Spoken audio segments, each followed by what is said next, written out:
안녕하세요. 뉴스반장입니다. 22대 국회가 5일 첫 본회의를 열고 민주당 우원식 의원을 국회의장으로 선출했습니다. 여야가 원구성 협상에 실패하면서 국힘당 의원들은 불참했는데요. 집권여당 없이 야당으로만 단독 개원은 헌정사상 처음입니다. 국회가 이날 22대 첫 본회의를 열고 더불어민주당 우원식 의원을 상반기 국회의장으로 선출했는데요. 투표에는 재석 192명이 참석했고 우 의원은 찬성 190표를 얻었습니다. 여당인 국힘당 의원들은 회의에 전원 불참하고 민주당을 비롯한 야당들만 표결에 참석한 반쪽짜리 본회의였는데요. 차라리 반쪽짜리가 더 나아 보였습니다.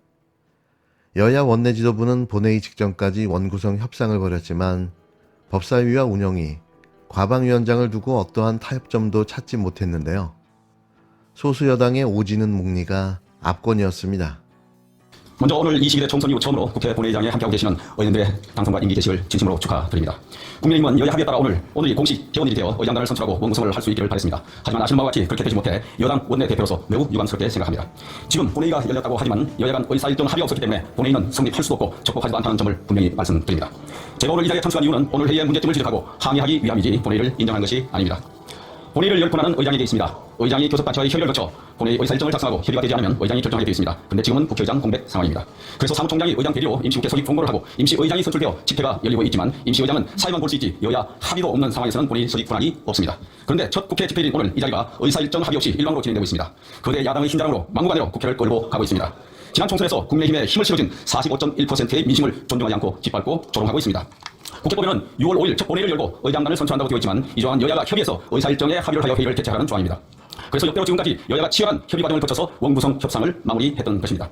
민주당은 법대로 하자고 외치지만 사실은 다수의 힘으로 오늘 회의를 열고 있습니다. 여러분, 예산 처리 시한인 12월 1일은 국회법보다 상임 헌법에 규정되어 있습니다.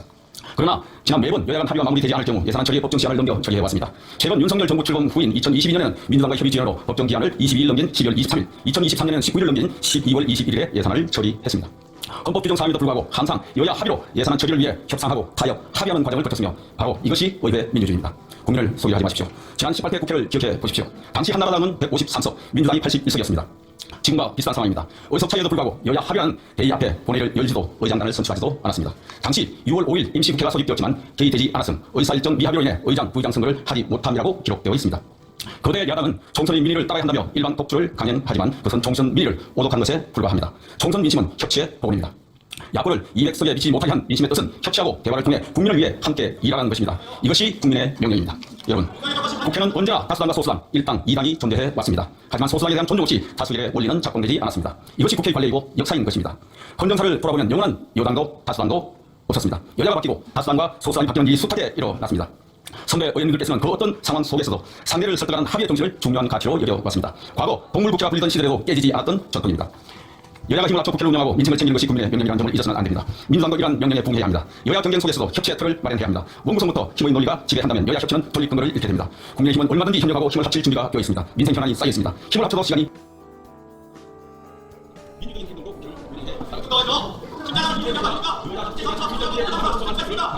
오늘 회의 개최만 국회 의장단 선출 국민의힘에서는 인정할 수 없다는 걸 다시 한번 분명히 말씀드립니다. 총선 민심은 협치의 복원입니다. 이것이 국민의 명령 이상입니다. 국힘당 추경호 원내대표만 본회의장에 들어와 발언 기회를 얻은 뒤 거대 야당이 합의 없이 본회의를 강행했다며 항의했는데요. 국힘당 의원들은 자신들의 주특기인 두루눕기와 피켓 시위를 하며 회의장 밖에서 의원 총회를 이어갔습니다. 민주당은 총선에서 드러난 국민들의 뜻을 민생 회복과 국정기조 전환을 위해 국회가 시급히 일하라는 것이라며 국힘당을 향해 국회법에서 정해진 의사일정을 지키라고 반박했는데요. 우원식 신임 국회의장은 개원은 국회의 의무이고 국민에 대한 도리라며 여야 원내 지도부를 향해 법으로 정해진 오는 7일 자정까지 밤을 새워서라도 원구성을 맞춰달라고 당부했습니다. 이에 국힘당은 거대 야당의 의회 독주라며 협조를 거부했고 민주당은 집권 여당이 명분도 없이 무책임하다라며 비판하고 있는데요. 이런 와중에 야당이 잇따라 민생입법을 제안하자 여당은 대통령 거부권이 수백 번 행사될 거라며 기싸움을 벌였습니다. 우원식 신임 국회의장은 의사봉을 받자마자 앞으로 자신의 국회 운영 원칙을 제시했는데요. 그는 갈등하고 대립하고 싸우더라도 기왕의 사회적, 법적 합의에서는 벗어나지 않아야 한다고 말했습니다. 국회 법대로 원구성을 마무리해야 한다며 더불어민주당 등 야권에 힘을 실어줬는데요. 그러면서 원구성 마감 시일인 7일 자정까지 최소한 여야가 각각 어느 상임위를 맡을지 원구성안을 가져오라고 못 박았습니다. 우 의장은 본회의 직후 다시 여야 원내대표를 불렀지만 국힘당은 회동을 거부했는데요. 더불어민주당은 명분 없이 시간을 끌며 목리를 부린다며 집권여당의 무책임함을 따졌습니다. 저출생 대책을 위한 여야정 협의체 구성, 21대 국회에서 미뤄진 국민연금 개혁과 같은 민생 현안 처리를 위해서라도 원구성에 빨리 협조하라는 건데요. 국힘당은 거대 야당이 입법 독재를 추진한다고 반발하고 있습니다. 지도부가 대통령의 거부권 행사만이 유일한 대안일 수 있다고 발언하면서 수적 열세에 밀려 사실상 뾰족한 수가 없는 것이 아니냐는 관측이 나오는데요. 야권은 국힘당이 원구성 협상을 최대한 미뤄 최상병이나 김건희 특검법 처리를 지연하려는 것으로 의심하고 있습니다. 여기에 신임 의장마저 법대로의 무게를 실으면서 상황은 여당에 더 불리해질 것으로 보여지는데요. 거침없이 법대로 원칙대로 밀어붙였으면 좋겠습니다. 이게 22대 총선에서 민주당을 과반 의석으로 만들어준 민심인데요. 더 재고 머뭇거리고 갈팡질팡, 우왕좌왕하는 모습은 안 봤으면 좋겠습니다. 물론 지금까지는 잘하고 있는데요. 절대 협치는 안 됩니다. 협치는 사람하고 하는 것이기 때문이죠. 앞서 추경호 원내대표께서 오늘 국회 표결에 참석할 수 없다는 여러 논리를 펴더군요. 일단 논리를 쭉 들어보니까 전혀 타당하지 않다는 얘기를 좀 먼저 말씀드리겠습니다. 이 협상은 6월 5일 날 국회법에 따라서 국회의장, 부의장을 선출하는 법적 규정이 있지 않습니까? 그렇기 때문에 저희가 원내대표단 처음에 만나서 5월 13일부터 쭉 회담을 이어왔죠. 한 10차례 이상 우리가 만남을 통해서 6월 5일 날 국회법을 준수해서 의장 선출하자. 그동안에 계속 얘기해왔습니다. 그러한 것들은 결국 협의의 과정이라는 것이죠. 절차적 과정을 준수하고 있다는 것을 충분히 얘기해야 되는데 그 협의 과정은 없다는 뜻입니까, 그러면? 그리고 또 하나 한 예를 들죠. 국회의장, 부의장 선출을 하려면은 준비를 해야 되는 거 아닙니까? 준비를 어떤 준비를 해야 됩니까? 의장은 누가 되고 부의장은 누가 되는지 예측 가능한 인물을 선출해야 되는 거 아닙니까? 그러면 우리 민주당 같은 경우는 의장, 부의장을 선출을 했고 이미 6월 5일 날 선출하겠다는 예고를 했던 거 아니겠습니까? 그런데 지금 국민의힘 국회 부의장 선출했습니까? 전혀 맞지 않는 얘기죠. 누구를 선출했습니까, 지금? 그런 논리를 펴서는 안 된다. 그리고 지금 여러 이제 국힘당에서 주장하는 논리들을 보면 결국은 이 국회의 합의 과정이라고 하는 부분과 협의에 대한 과정들에 대한 어떤 설명들을 좀 하고 있는데 우리가 그동안에 국회의 어떤 신뢰성이라고 하는 부분은 어디에서 나오는 겁니까? 절차성을 지키고 예측 가능하게 만들어야 되는 건데 지금 과거의 사례를 보면 사실은 국회법 준수하지 않은 상태에서 원구성을 하다 보니까 국민들이 그런 질타를 하지 않았어요?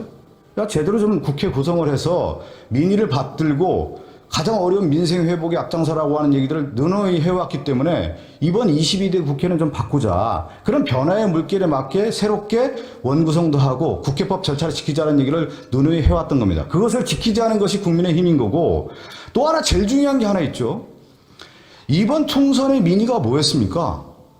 윤석열 정권, 검찰 정권이 과도하게 무능하고 무책임하고 무도한 정권이었고 독선과 독주, 독선, 독단을 해왔던 행사를 해왔던 윤석열 정권이기 때문에 국민들이 심판했던 거 아닙니까? 이 정권을 제대로 견제하라고 하는 목소리를 냈기 때문에 그러면 국민들의 입장에서 봤을 때는 6월 5일 날 국회의장단 선출을 하고 6월 7일 날 원구성을 통해서 우리가 준비해왔던 민생 회복이라든가 국정전환 기조라든가 지금 검찰 정권에 대한 어떤 견제 기능으로서 국회가 일을 해야 된다는 것이 국민들의 명령 아니겠습니까? 그 명령을 수행해야 되는 건데 지금 그 명령을 수행하지 않겠다라고 지금 추경호 원내대표가 국민의힘의 사령관이 여기 나와서 말을 한다는 것이 과연 옳겠느냐. 그렇지 않다라는 말씀을 다시 한번 드리는 거고요.